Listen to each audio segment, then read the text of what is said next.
आज देश में पहली बार हुआ है, आज़ाद देश के इतिहास में आज पहली बार हुआ है कि देश का चुनाव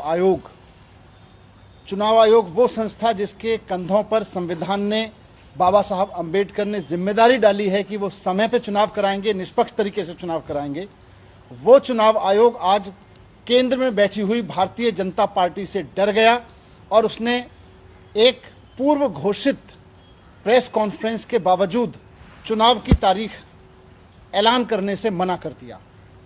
भारतीय जनता पार्टी के इशारे पर, भारतीय जनता पार्टी के दबाव में आज चुनाव आयोग ने देश में चुनाव कराने से मना कर दिया है। ये किसी भी लोकतंत्र के लिए, सत्ता में बैठी हुई पार्टी के दबाव में अगर चुनाव आयोग चुनाव करवाने से मना कर दे तो फिर लोकतंत्र बचेगा क्या और संविधान बचेगा क्या। आज वही घटा है इस देश में।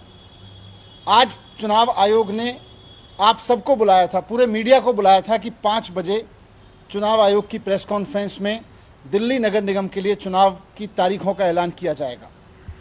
लेकिन उसके पहले केंद्र सरकार ने चुनाव आयोग पर दबाव डाला और उसके बाद चुनाव आयोग ने केंद्र सरकार के, भारतीय जनता पार्टी के दबाव में आके तारीखें ऐलान करने से अपने आप को रोक लिया, चुनाव करवाने से अपने आप को रोक लिया, चुनाव टाल दिया।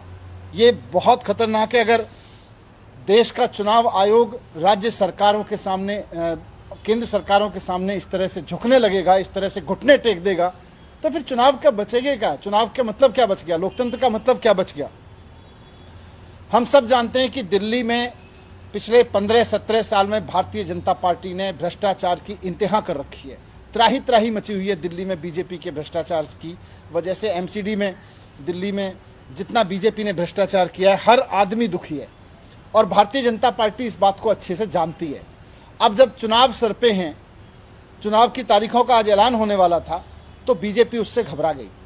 उसको पता है कि इस बार बीजेपी के भी सर्वेज में उनको पता है कि इस बार आम आदमी पार्टी की 272 में से 250 सीटें आने वाली हैं।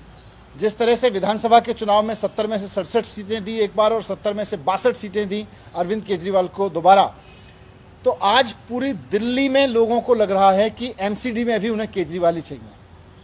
और दिल्ली के दिल में जब आया कि एमसीडी में केजरीवाल, तो बीजेपी चुनाव से भाग गई। भारतीय जनता पार्टी घबरा गई कि 15-20 सीटों पर समेट देगी दिल्ली की जनता इतने भ्रष्टाचार की वजह से। तो उसने चुनाव आयोग को झुका के आज दबाव डाला और तारीखें टलवा दी, चुनाव आयोग से चुनाव का ऐलान टलवा दिया। आज भाग गई भारतीय जनता पार्टी। भारतीय जनता पार्टी में आज हिम्मत नहीं है कि दिल्ली की जनता का सामना कर सके। भारतीय जनता पार्टी में आज हिम्मत नहीं है कि समय पे चुनावों का सामना कर सके। बहाना ले रहे हैं यूनिफिकेशन का। यूनिफिकेशन से क्या होगा? यूनिफिकेशन से इतना ही तो होगा कि अभी 272 पार्षद अलग अलग जगह से अपने अपने वार्ड से चुने जाते हैं और 3 अलग अलग कमरों में